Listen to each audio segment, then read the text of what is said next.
Welcome to another episode of the SNA Speakeasy. Our guest today is William Yang. He's a journalist based in Taipei, mostly, correct? Yes. And we're going to talk about a global issue, but one which has also been touching specifically on Taiwan recently.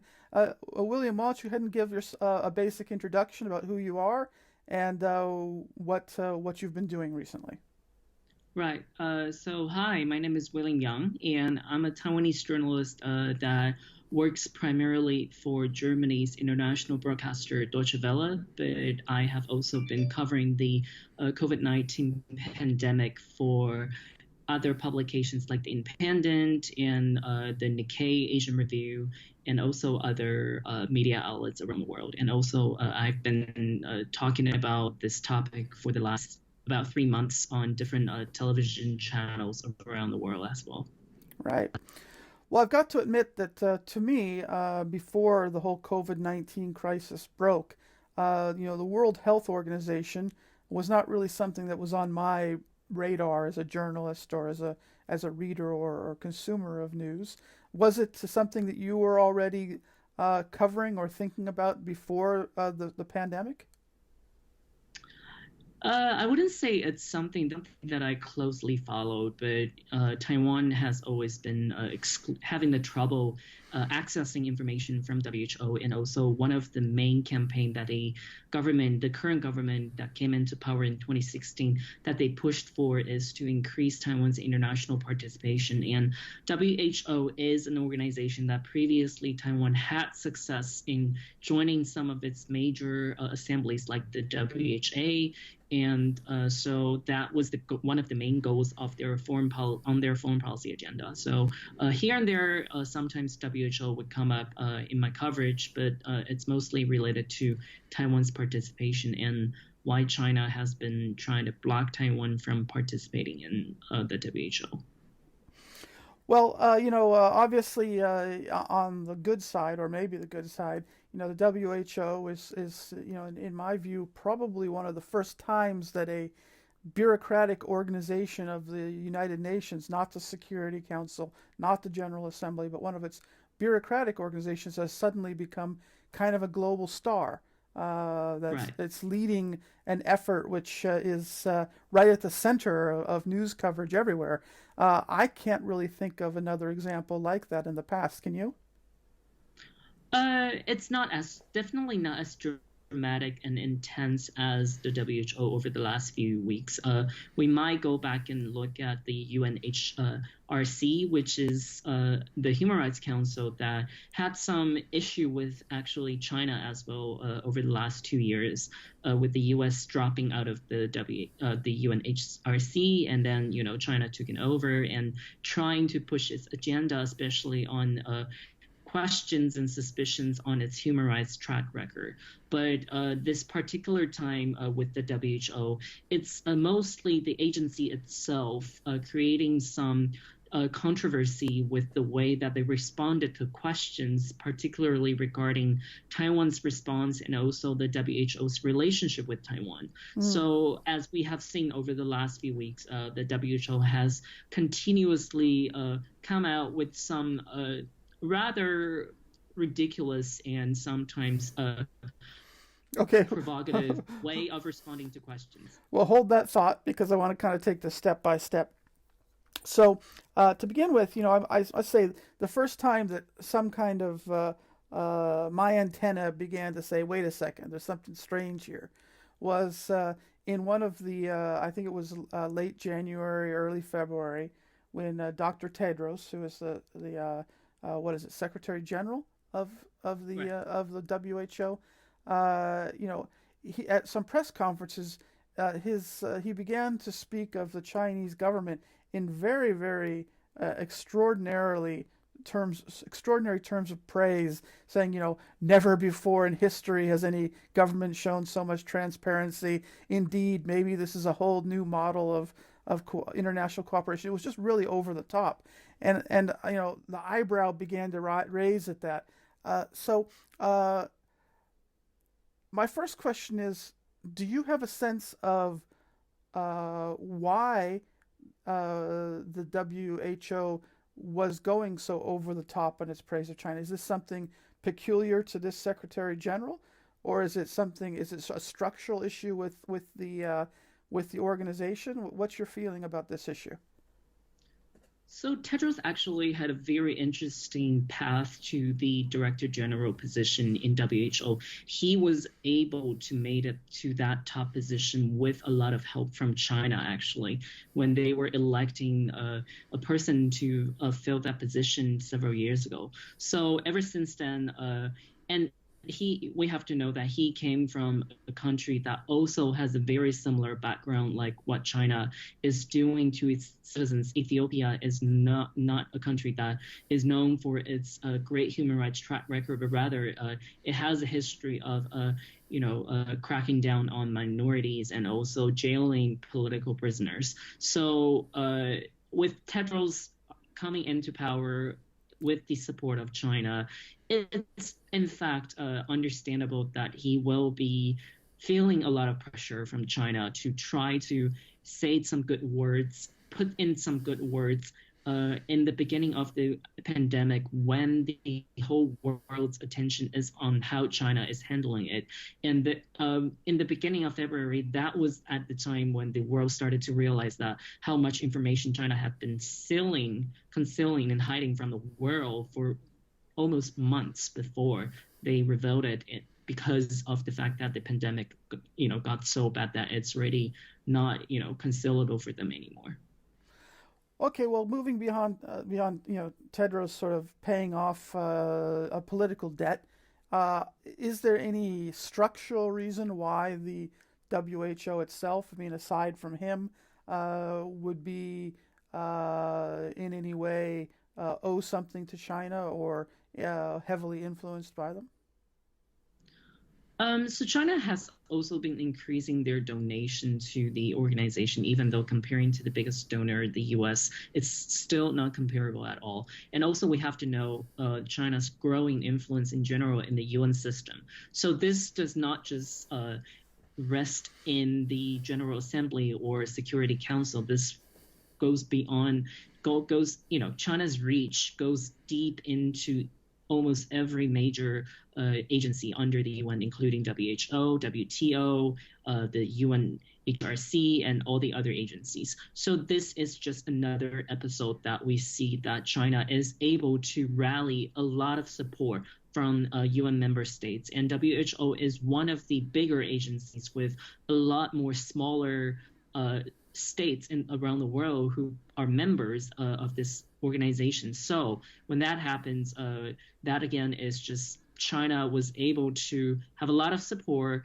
within the organization itself, and that increases China's the volume whenever they speak or whenever they make a demand.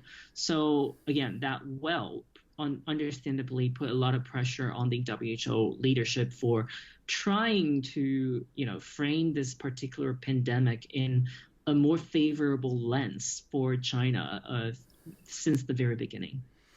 Some people frame that in the January and early February as, the WHO badly needing to get access and cooperation from China in order to address the growing spread of what later became called the COVID-19.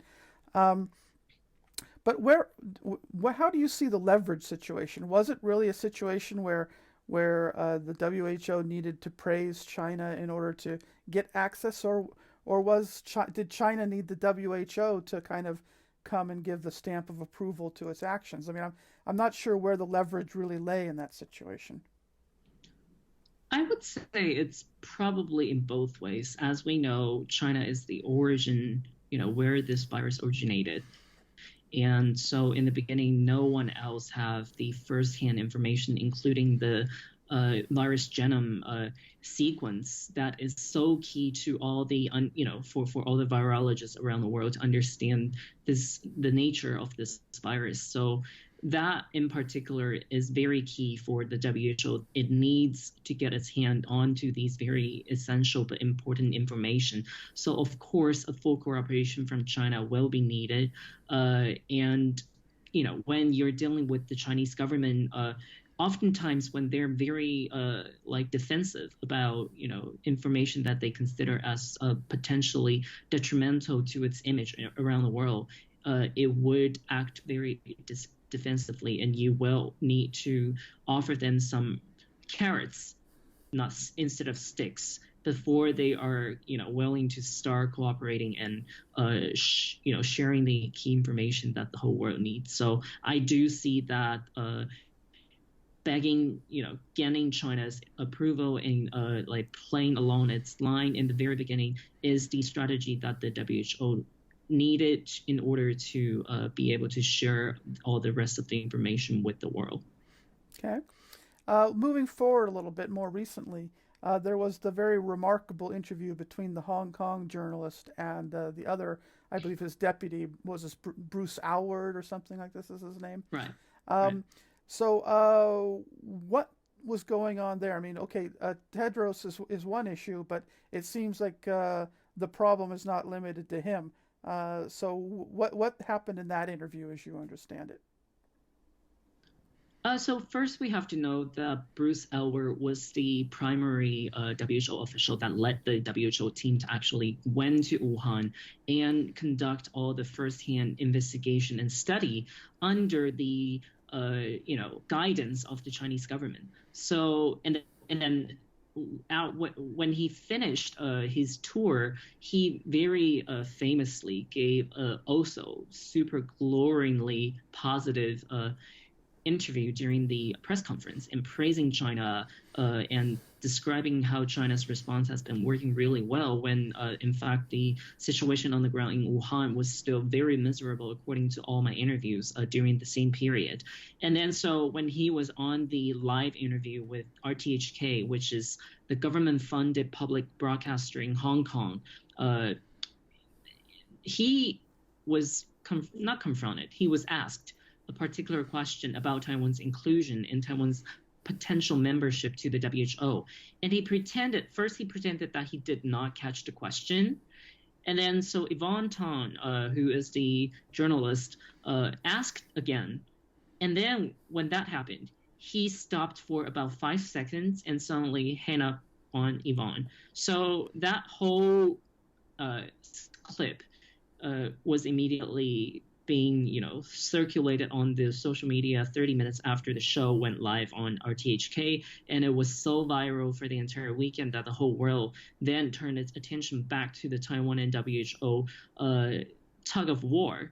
And so that was again an WHO official that was being confronted with a very they consider as a thorny and sensitive question that they felt like either however they responded, China is not going to be happy, or the world is not going to be happy. So they just, choose to, I think, dodge the bullet in a way, but rather in a very, like ugly, or I would say a pathetic way that, an official from one of the world's leading health organizations should not have presented.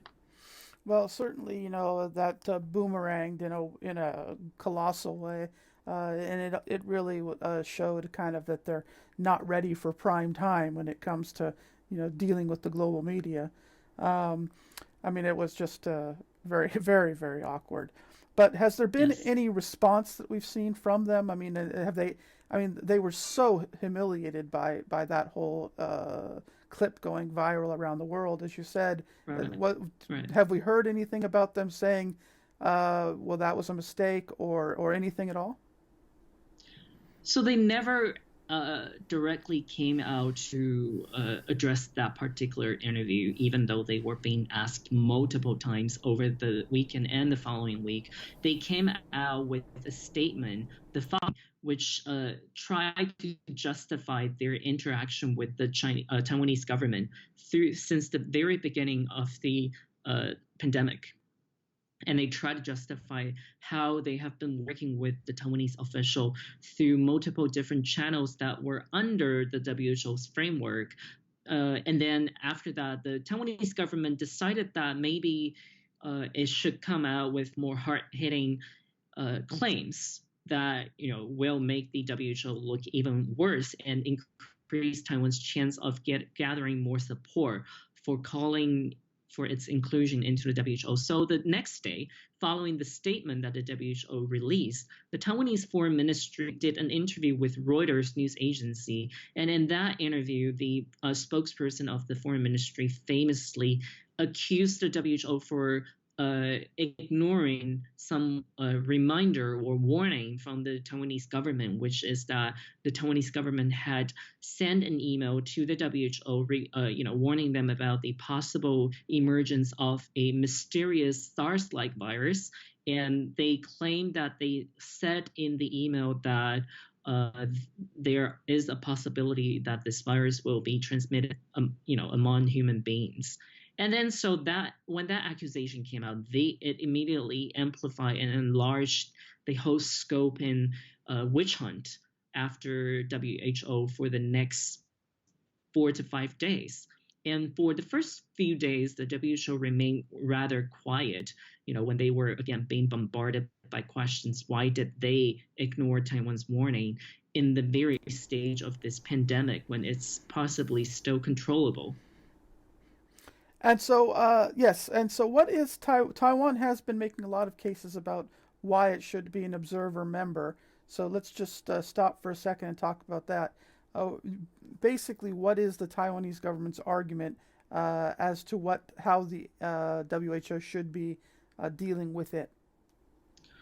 So the particular argument that was built upon this pandemic is how Taiwan has, for now, until now, has been very successful at combating and controlling and preventing the spread of the virus, even though it's only 100 miles per proximity away from China.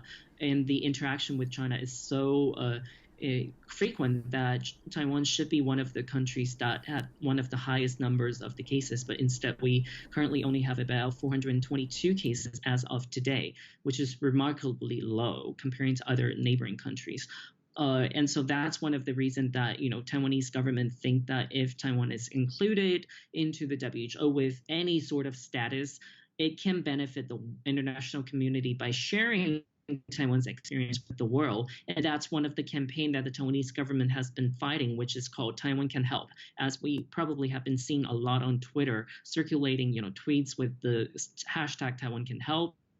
And the other way around is that the Taiwanese government is saying how without the access to WHO, a lot of the key information that were immediately released and shared by the WHO about the virus or any other pandemic or epidemic that could happen in the future would not reach Taiwan immediately, and Taiwan can be, kept out of the loop, and it could become a leakage or loop in the international fight or international maintenance for public health. So that's another argument. These are the main two pillars of the argument that the Taiwanese government have been using for championing its inclusion into the WHO.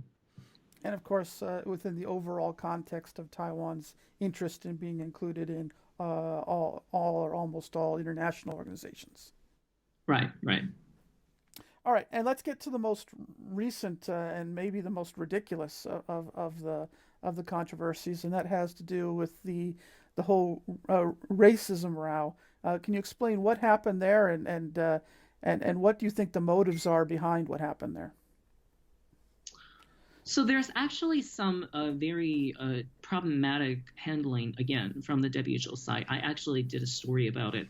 So on April 6th, that was about a week after they issued the first statement, tried to justify their relationship and interaction with the Taiwanese government. They again, on April 5th, after midnight, they issue another statement to further detail their interaction and providing some evidence of their interaction with the Taiwanese government. But less than 24 hours later, they removed that public statement from their website. But a local news outlet here in Taiwan somehow caught it, and they shared it on their Facebook. I caught it. I further went on to examine it, and I interviewed the Taiwanese CDC about the claims point by point, and then so it became a very viral article later where I basically list out the 6 reasons that the WHO's claims contradicted by the counter points offered by the Taiwan CDC.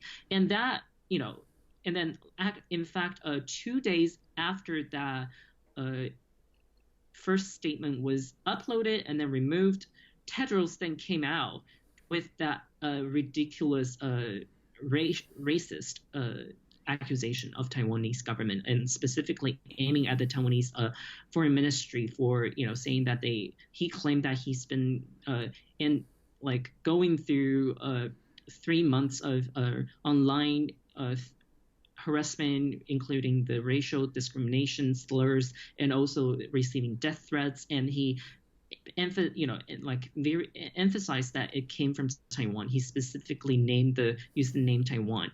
And this is so rare for a WHO high-ranking official to use the word Taiwan during an interview. And it was clear that he was trying to divert the attention of the international community on the WHO's wrongdoings and throw it back to the Taiwanese side.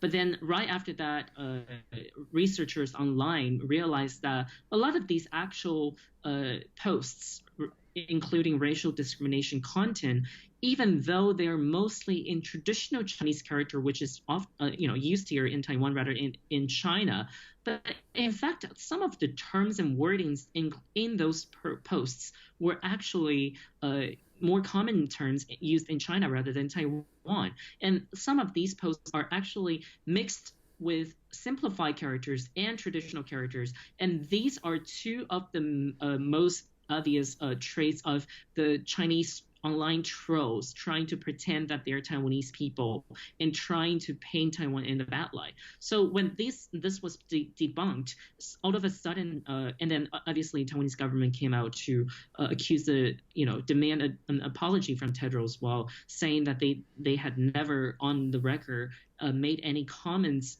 about Tedros' ethnicity background. So again, that is just another rather embarrassing episode that we saw how the WHO's crisis management skill is just tumbling in front of the world when it thought that it could divert the attention away from its actual own wrongdoings that the world was originally focusing on.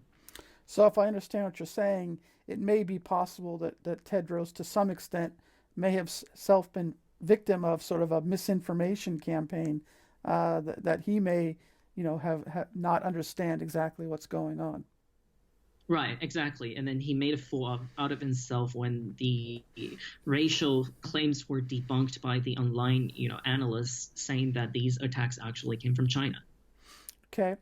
And I guess so. There's one other huge thing which happened recently, and that's that U.S. President Donald Trump has threatened or apparently gone forward with defunding the WHO over a host of concerns.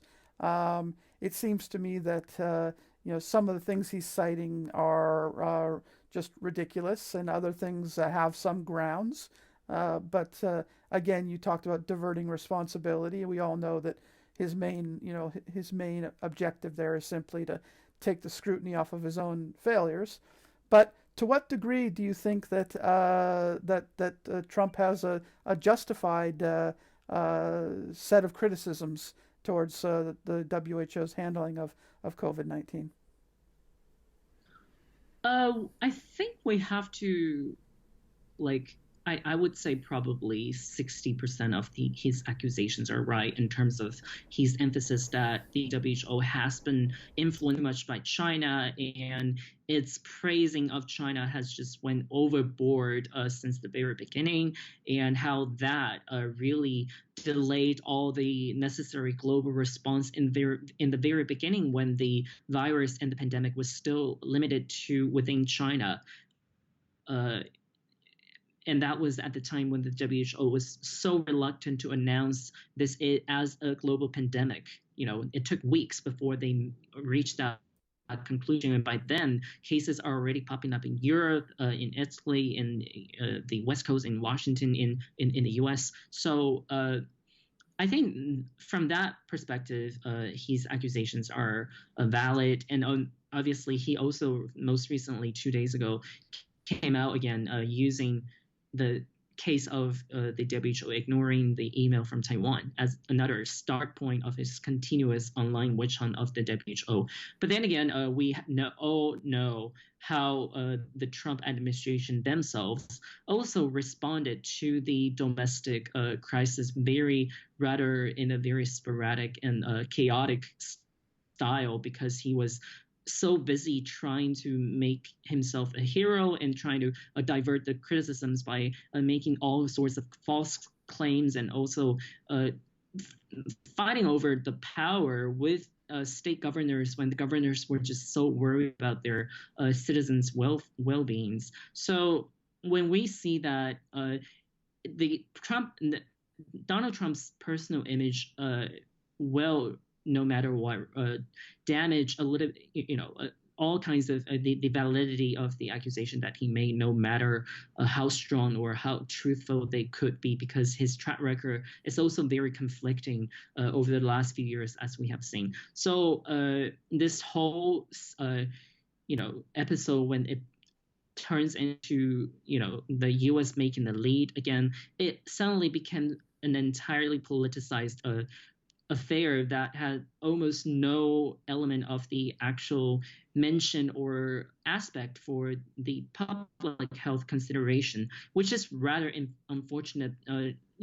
Just looking at how much the American people are suffering, while their presidents, he's so like primary reason for going after the WHO is rather, like making himself look good and competent in the eyes of the American people, and use the WHO and China as the main scapegoat, even though they do have their parts to be blamed for. But some of the overstated claims that he had made is just not really justifying how, not the kind of help that the American people actually would need from him. Mm. And perhaps finally, um, what about the naming issue? As you know, I mean, when this coronavirus first appeared, many of us were calling it the Wuhan coronavirus because that's where Right. the main issue was. And then the WHO, I believe in early February around, said, okay, no, we're giving it the official name of COVID-19. And it was very specifically something to say, look, we don't want to have it associated with any particular country. And in fact, this was not something they just came up with. Apparently, for some years, there had been a policy of, when there are new diseases, not to name it after a certain location or a certain country. As we all know, the Spanish flu was misnamed simply because they didn't have censorship, whereas other European countries did at that time. Right. But then, of course, you have Donald Trump in particular, but hardly limited to him, but him most obviously wanting to call it the Chinese virus, right? Right. And he insisted on this in at least one press conference. Right. How is that seen in Taiwan? I mean, are Taiwanese comfortable or uncomfortable with this whole idea of the so-called Chinese virus? So weirdly enough, the claim of Wuhan pneumonia and Chinese virus are being so widely supported and celebrated here in Taiwan because of the overall anti-China sentiment that has been on the rise over the last few years over here. So, when Donald Trump came out and tried to politicize it in a rather, again, unfortunate and ridiculous way, behavior, the Taiwanese public actually went along with it, and they applauded him for actually justifying China as the main, cause and the evil force behind this global pandemic that has claimed over 60,000 lives now around the world. And they think that China deserves the blame, and using Chinese virus or Wuhan pneumonia is just justifying the wrongdoings that the Chinese government had done in the very beginning when they tried to hide up all the facts.